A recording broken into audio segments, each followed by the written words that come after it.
Hello students, ये हमारी नंदिनी हिंदी पाठ्य पुस्तक और हम इसमें पार्ट 2 भोला राम का जीव पढ़ रहे थे।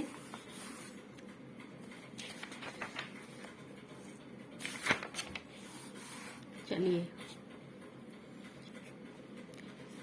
नारद समझ गए कि मनुष्य आजकल ईश्वर की भक्ति क्यों कम करने लगे हैं। बेचारों को इन दफ्तरों के नए देवों की भक्ति से ही फुर्सत नहीं मिलती।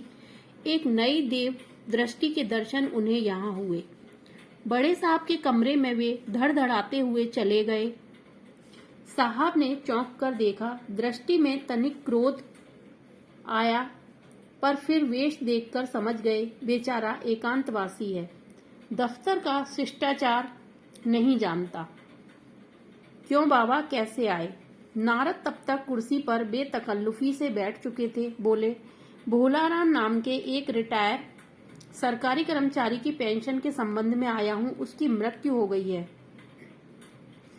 उस पर कुछ कर्ज था आपका, बिना पटाए मर गया होगा। आजकल साधु लोग भगवान के नाम में साहूकारी करते हैं। यहाँ तो कई दस्तावेज आते हैं कि दस्तावेज लिख दी राम भरोसे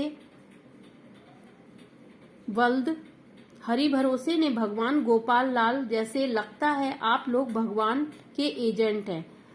भगवान फिर किसी दिन भक्त कर्जदार का मकान कुर्क करवाकर नीलाम करा देते हैं। किस मंदिर मठ की जायदाद के स्वामी हैं आप? नारद तनिक रोष से बोले, आपको दूसरे की बात सुनने का भी थोड़ा अभ्यास करना चाहिए। पूरा मामला सुनकर फिर टिप्पणी करिए। नारद ने भोला राम का पूरा मामला बताया। साहब बोले, देखिए स्वामी जी, यह सरकारी पैसे का मामला है। भगवान का वरदान तो है नहीं कि कह दिया जा तुझे सोने का महल मिले और फौरन सोने का महल खड़ा हो जाए।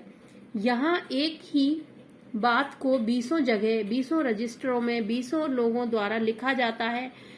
जितना पैसा मिलता है उतने की स्टेशनरी खर्च हो जाती है। कागज को 20 दफ्तरों से निकलने में देर तो लगती ही है। नारद ने कहा, आप चाहें तो जल्दी भी करवा सकते हैं। हाँ, करवा क्यों नहीं सकता, पर मैं क्यों चाहूं? नारद फिर भी नहीं समझे। तब साहब बोले, हाँ, मैं जल्दी ही काम करा दूंगा। यह वीणा आप ही की है? बड़ी देर से साहब की नजर उस वीणा पर लगी थी। नारद ने कहा, हाँ, मेरी ही है। साहब ने लार गुटकते हुए कहा, बड़ी अच्छी है। मेरी लड़की भी गाना बजाना सीखती है। साधु संतों की वीणा में तो सरस्वती ही विराजमान रहती है। यह अगर उसे मिल जाए तो लड़की जल्दी ही संगीत में पारंगत हो जाए और उसकी शादी भी हो जाए और समझिए कि आपका काम भी फौरन हो जाए।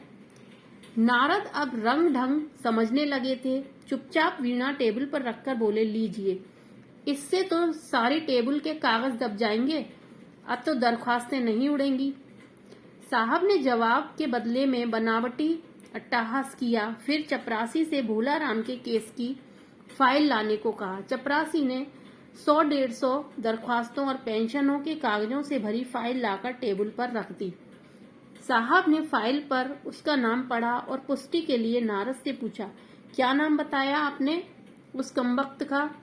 नारद समझे कि साहब ऊंचा सुनते, इसीलिए जोर से बोले, भोला राम।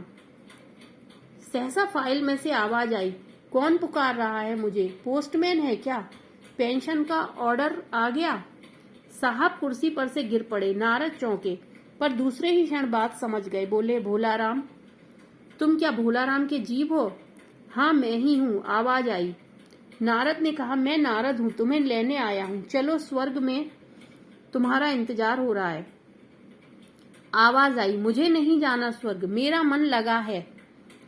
मैं तो पेंशन की दरख्वास्तों अटका हूँ, यही मेरा मन लगा है। मैं अपनी दरख्वास्तें छोड़कर नहीं जा सकता।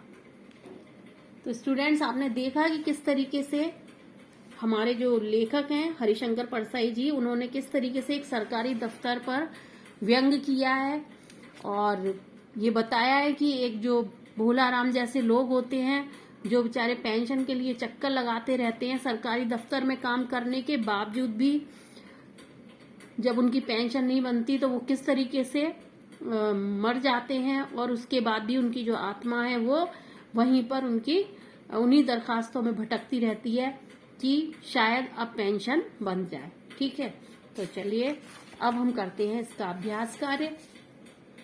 सही शब्दों से रिक्त स्थान भरिए। धर्मराज के सामने चित्रगुप्त बैठे थे। यमदूत ने सारा ब्रह्मांड छान डाला पर भोला राम का जीव कहीं नहीं मिला। नारद का वेश देखकर बड़े साहब समझ गए कि बेचारा एकांतवासी है। बड़ी देर से साहब की नजर उस वीणा पर लगी थी। सही उत्तर पर सही का चिन्ह लगाइए। प्रस्तुत कहानी किस लेखक द्वारा रचित है? हरिशंकर परसाई। यमराज परेशान क्यों थे? भोला राम के जीव के गायब होने से। भोला राम का जीव ढूंढने नारद जी कहाँ गए? पृथ्वी लोक पर। भोला राम का जीव कहाँ मिला? पेंशन की दरखास्तों की फाइल में। फिर निम्नलिखित शब्दों के विलोम शब्द लिखिए। विरोधी का, समर्थक, रुदन, हास्य, वरदान, अभिशाप, रोष, शांत, जवाब, सवाल, समस्या, हल, कुरूप, स्वरूप, सेवक, स्वामी, पापी, पवित्र, विशाल, छोटा। विशाल का लघु भी हो सकता है, छोटा भी हो सकता है।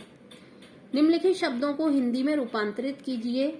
अलॉट, आवंटन, इंजीनियर, अभियंता, टैक्स, कर, रिटायर, सेवानिवृत्ति, ओवरसियर, निरीक्षक, स्टेशनरी, स्थावर।